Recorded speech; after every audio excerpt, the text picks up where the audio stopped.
come over to the truck stage. We're going to talk to Mike Stafford from MGS Automarine about his turbo conversions, and he's got the car here which is just driving into the arena. So if you want to make your way over, hang on, he's going to rev it up for me and we'll get a bit of noise. Hang on.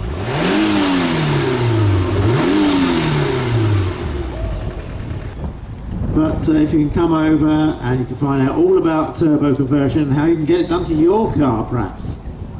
Now there'd be a thing, wouldn't it, Mike? So I'm going to hand you over to Rob Bell, who will be talking to Mike. Thanks, Tim. Welcome, Mike, and thank you very much for bringing the car along for us to talk about the turbo. I know that you've been converting cars to turbo for how many years have you been doing that? This one was the second prototype that we did, and this is 5 years old, so I've been doing it for about 6 years. How many cars have you converted so far? It's 5 on the road. 5 on the road. So how many miles have all these cars done so far? They've done quite a few. We've not had any problems with them at all, really.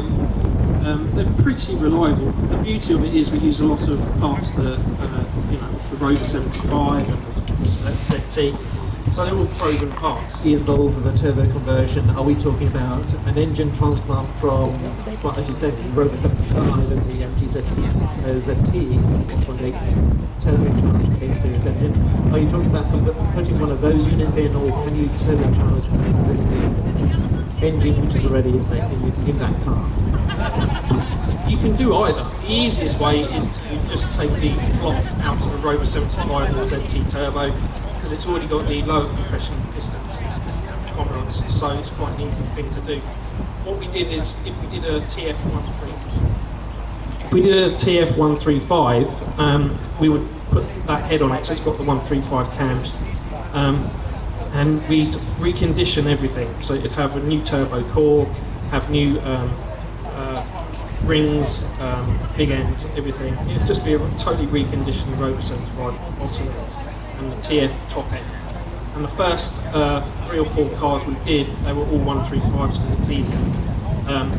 There's a channel in the ECU that can control the turbo, but we did those and they were very popular, but we'd always get lots of phone calls asking if we could do the 160s and the VVCs. And it took a bit of doing, but we managed it in the end by using an external processor that worked with turbo. But yeah, it's all, you can, the beauty of the K-series engine is it's very interchangeable. You could use their original block and just put the lower compression pistons and liners in and all that sort of stuff. So it's very modular. The K-series is a brilliant engine. I know they've got their issues, but they're not the only ones. And the beauty of it is you can swap and change and make a good engine out of it. So obviously the MGF25 is quite a different car from the donor vehicle, which I suppose is the Rover 75.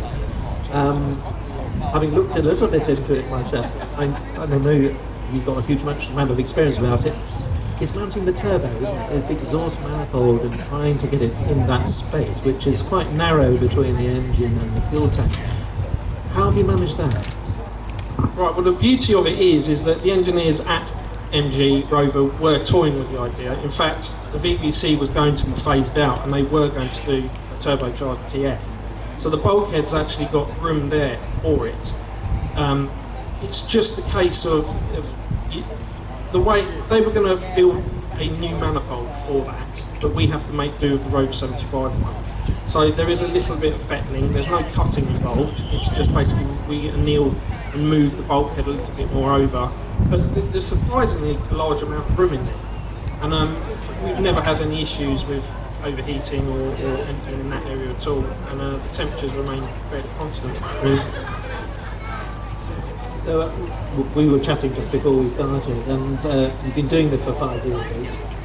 The conversion, I think, has undergone some evolution over time, which is as you'd expect. So you could just talk us through that if you can. Okay, so the initial conversions we did, we had to do it because it was an unknown. And lots of people out there were saying it couldn't really be done. We did it a simple way to start with, simply to see if it could be done. So the first cars were intercooled, which there's not a lot of room on these cars. It would basically fit in this area here, and we draw air up through it from the side vent, and it would go through it, and it worked fairly well. If you were to drive it on the road, you'd never know there was any issues with high temp inlet temperatures or anything like that.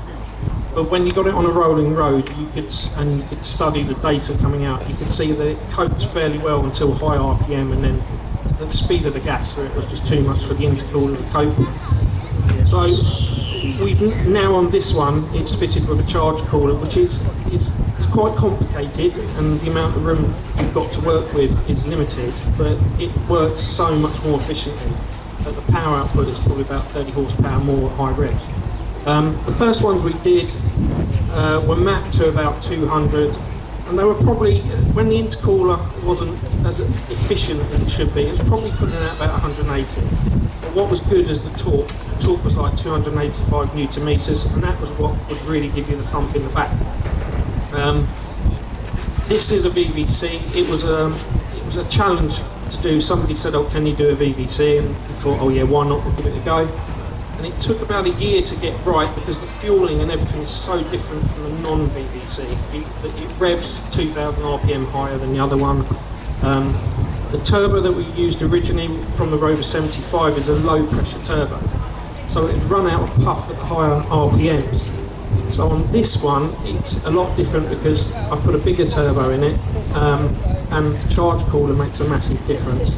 This one's putting out about 250 horsepower, similar torque, but they're all just brilliant front drive. I mean, this is a bit scary in the damp and the wet, but in the dry, I just love it. It's such fun. Yeah. So this is a charge cooler. So where's the charge cooler radiator? So presumably you've got a water pump on that. So is that electric? Yes, we used a water pump for a charge cooler for a Ford Focus STI, and it's all plumbed in quite neatly. It follows the underfloor pipes. There's a small radiator at the front that, if I remember, I think is Alpha Fit, just in there, and it works really well. So we've been waffling on for a little bit. Does any of you have any questions for me? So the cylinder liners, they can't be the standard liners on this car. Try and get you to. Oh, Tim, yeah. These must be non-standard cylinder liners because much above 150 horsepower, don't they split? They are original. They will cope with it. The one thing that can suffer from is the temperatures involved when you start getting to that sort of power. The standard piston rings, they expand and they break the ring lamps. Okay, and that is what breaks the liners because they've got no. It's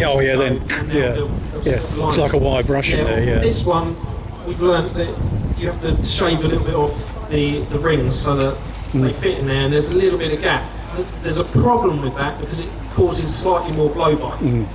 And what we've done on this, we've made a catch can out of the original oil filler. Yes. I can't even claim that. My 16-year-old son came up with that idea. But it works really well. You do have to be careful because the amount of blow-by is quite big. And if you do an oil filter and you forget to put it slightly above, if you put it slightly above where it should be, it might smoke a bit, but it doesn't last. But yeah, no, it's totally original pistons and liners. The only thing we did is we cut the rings. We said cut them and gap them a little bit more. Yeah, we gap them a bit bigger. Because we discovered that we did damage two pistons once back, and it was the ring lands that are broken. What's the original? Was it about 20 thou? Is it the gap? God. Oh, Can't remember off the top of my head, been to sleep since then. Yeah, fair comment. Thanks. Any other questions? So if you were to build another one of these today, I'm not asking you to, but if you were, what would you do differently from what you've done with this car? If I'm honest, I'd build it exactly the same, but instead of being a VVC, I'd still use a 135 because it's got a sweeter torque and power band, I feel, and they just drive a little bit smoother. I'm very happy with how we've got that. It's taken a lot of fiddling. There was a problem with fueling for a little while, and we ended up putting larger injectors in it from a Ford Focus STI as well.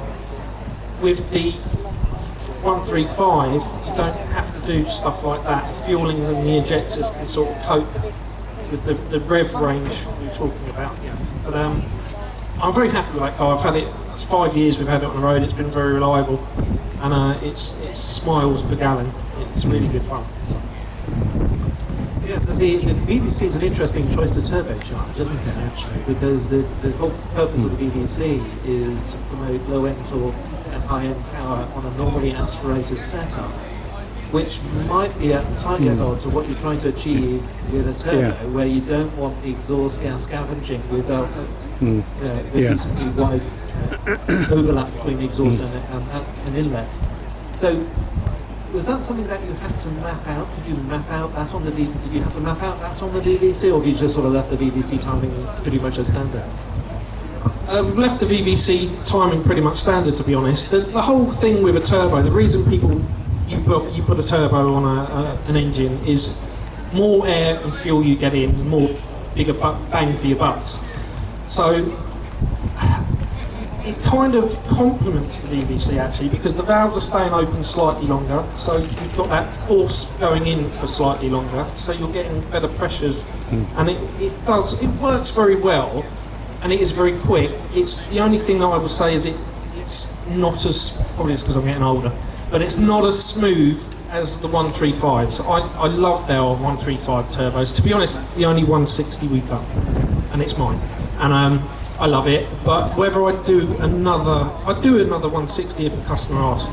But to get it to run right it's good, nearly 2,000 more than the 135, because really you've got to charge cool it, really to put the bigger injectors in it and a bigger turbo. So it adds up, but value for money, I would have always gone for the 135. They're just sweet.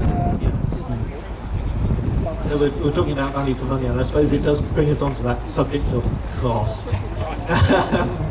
Now, I guess you're going to be using quite a lot of second-hand parts with this if you were doing this, or is a lot of this new parts?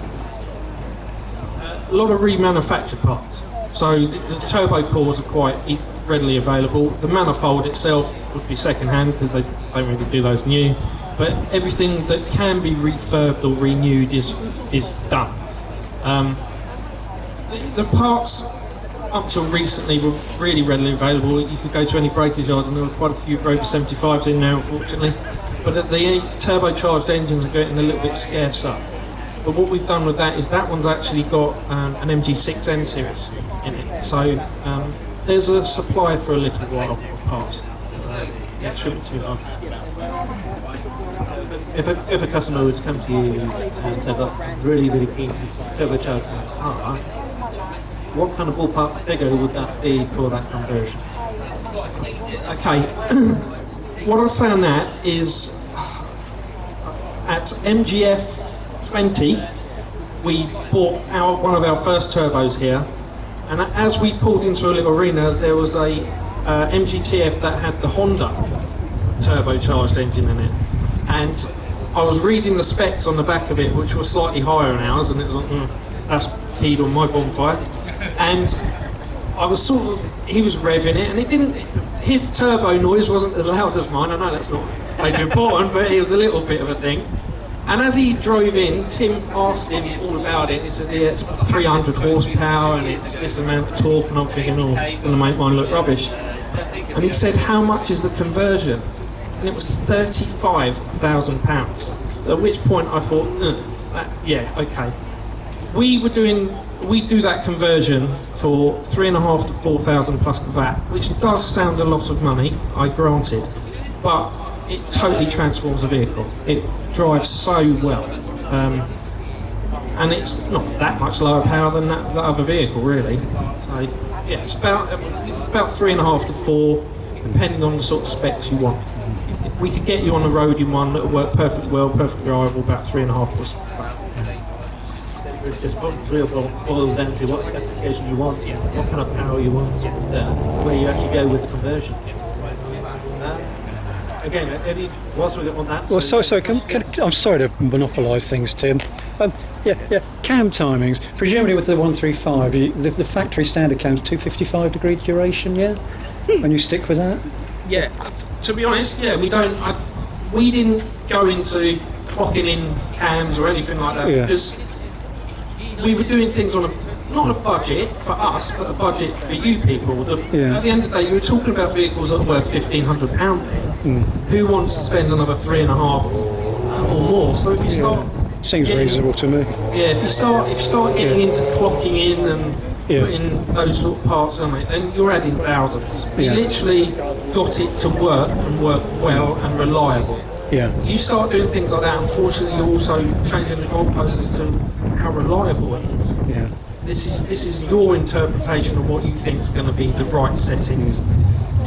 But the factory worked it out a long time ago, so we didn't mess with that. So we've talked about the turbo conversion, which obviously the engine or the associated. Whatever supporting changes does one have to make to support that conversion? Good question, really. The first two we did, they were just 135s with the small brakes at the front. And we never really had a problem with that, ever. We did track days and everything. But in later ones we did, we would upgrade the brakes to the 4-pot calipers and stuff like that. Never really touched the rear. The brakes were never a massive problem. And the weight of the car doesn't change that much. So you don't really have to do it all. It's obviously very nice if you can put the silicon poly bush and everything, makes everything a bit tighter, but we literally worked really mostly with the engine. We asked them what they wanted, and if they wanted to add anything on that afterwards, then that was down to them, and we do what they wanted, really. So that's interesting, they worked really well out of the box, and I don't remember if everybody recalls the GT conversions that we almost did with the supercharger. And you could actually just buy the engine with the supercharger conversion out of the box for charger. A lot more people did than actually buying the full kit. And they ran with standard brakes and standard wheels and all the rest of it. So that's very interesting that the car seemingly can really take that extra performance without necessarily running out of brakes or running out of handling capacity.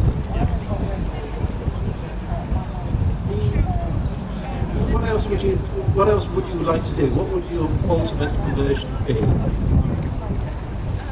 I love when they go in the water. I've got the marine part there, but I don't know really. I'm actually my situation's changed slightly. I had a garage when I did all this. I don't have a garage at the minute. I've gone back to purely mobile, and that is massively busy, and so getting involved in projects like that is difficult for me at the moment. I'm not saying it's going to be forever like that. I'm hoping to get another garage and do it all again, but I just love it as it is. I'm not really looking to do much more than that. I love the MG3, and I think it's a lovely little chassis, but it's just so underpowered. I'd love to do something with an MG3 that's affordable and not silly, a bit like we did with the TF. So that possibly is the next thing I'm going to look at. I agree. I think the MG3 is a very nice little car, and even the factory had a look. I don't know, Silverstone Live a few years ago. They actually had a turbo car there, didn't they? Which they raced around the Stowe circuit, and it broke. Yeah. Well, we won't talk about that. But it was otherwise excellent. But I think that'd be really, really interesting. Again, I'm going to open up to the audience. We're looking at this young man here. He's always asking all the questions. Well, I'm still thinking about I'm still thinking about the cams. Has anybody else got any questions for Mike? So we have had a bit of a chat about big gaskets, and obviously that's a big chunk of your business currently. We talked a little bit about the MLS, and there's numerous different options available for modular gaskets, aren't there? There's the original one which is produced by Powertrain, there's a newer one for N series, and there's also the Payne 750, which is the less generic. Which one do you feel is the better one, or do you sort of choose the engine and you look at what you're looking at and you decide, well, I think this gasket is going to work best in this circumstance? It is a lot of that, really. You have to obviously take the head off and have a look at what you're dealing with. The liner heights are important, as everyone has said. I do have a preference to MLS gaskets. I think they're brilliant, and it's quite rare the liners have been damaged that much that you can't use one. It's very rare, really. So in my opinion, the MLS gasket is far superior. I use the Victorine's one. I've used lots over the years, but the Victorine's one is just really reliable and it works very well. I know the guys were up there earlier talking about, the question always gets asked to me is why the head gaskets go so often. And it's a tricky one. People always think it's the gasket that fails. It is, but as people have probably said, that it's actually the engine is torsionally weak. They've removed a lot of the strengthening inside the engine to make it a 1.6 and 1.4, and it's that movement, unfortunately, that damages the gaskets. Obviously, there's other problems. You have to make sure the rest of the cooling system, as they quite rightly said, is working properly. But really, it is a brilliant engine. It's a brilliant engine, and it's so repairable. The sort of damage you can go to and repair at the side of the road, split liners, broken pistons, bent conrods, just adds another hour on the job, and they're so repairable. They're a brilliant engine. I'm a total K-Series convert, and I'll talk about K-Series until the cows come home, because I've had many thousands of miles, happy miles, revving the nuts off that around circuits everywhere, and I've never had anything against it. I think that's really interesting, because I think Rover did a lot of that work with the really high performance and really making sure that the engine can sustain a wide open throttle at a time without problem. And of course, that is exactly what this engine is capable of doing. So, but coming back to the turbo, so when you do a turbo conversion, you're lifting the head anyway, right? Because you're rebuilding it, because you're using presumably a 1.8T block, and you're transferring the previous head, whatever head it was, onto that. So you're presumably fitting the MLS. And are you operating the freebolts? Are you changing the oil rail? Right, there's probably people out there that are going to hate me for this, but in my opinion, and that's my opinion, I don't think the rail makes a difference. It really doesn't. The problem with the engine is the top end wobbles. You bolt the ladder rail at the bottom underneath the crankshaft, which is rotating very quick.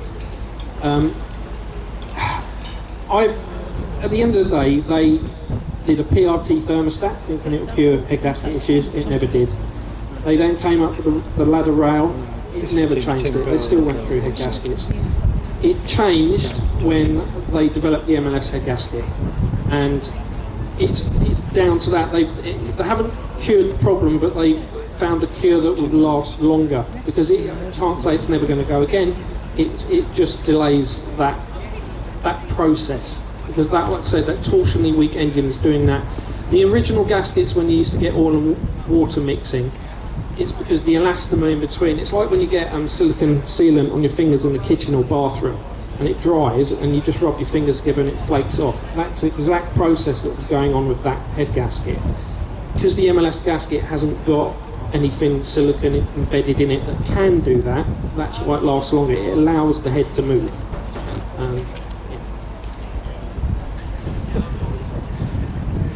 So, K-Series, I think it really is a fantastic engine. And is it, I've always minded of the fact that actually the 1.6 and the 1.8 is already a factory hot-rodded K-Series, because it did start as a 1.1 and a 1.4, and they were 8-valve, as I remember, and then they also had 16-valve. So to have a 1.6 or a 1.8 it's already a modified engine.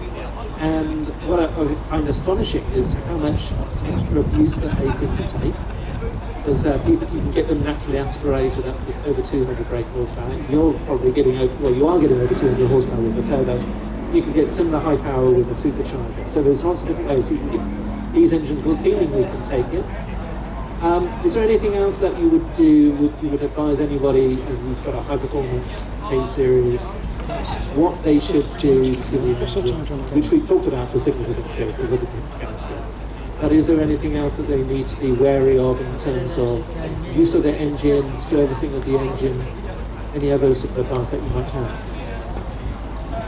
Yeah, it's like all cars really. You should just make sure you service it regularly, use the correct grade of oil. You'd be surprised how many people I go to that have topped up their oil with a different oil. They should have 10W40 semi-synthetic from the factory. And I've even heard some rumours that when people put stuff like Magnatec or fully synthetic in it, that will cause your hydraulic lifters to start chattering. So I always make sure that I use the proper 10W40 semi-synthetic. I advise everyone to always do a service once a year, even if the mileage is low, because often that's worse for the engine than using it enough, because you get oil diluted by unburnt fuel, all that sort of thing. With regards to what they could do to their engines, like extra spec, how big's your wallet? I mean, you could do ducted liners, you could do banded liners, loads of stuff that you could do, but they're expensive. And how much extra you get from that there's a payoff, because especially when naturally aspirated, there's only so much you can do to the timing and the cams and all this sort of stuff. And there's often a payoff for, you'll get good top end, but your low end torque will be less and all this sort of stuff. So it's really what you want out of it. You've got to do your research, really. I think I have one last question. You read the car up, sounded great, but it didn't have that turbo whistle. If somebody wanted to have that, because we're all big boy racers, could that be done?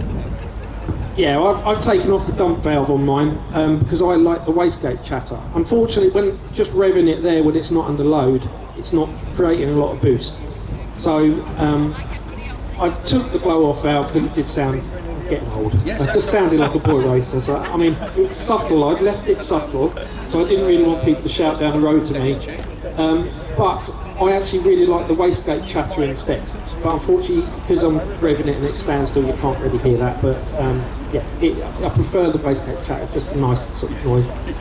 To answer your question, yes, I can make it sound like that. Well, thank you very much, Mike. So if anybody has any questions about turbos and they want to come and find him, he's around, over there. Go and find him, and I'm sure Mike will be more than happy to answer any questions that you might have. Thank you all very much.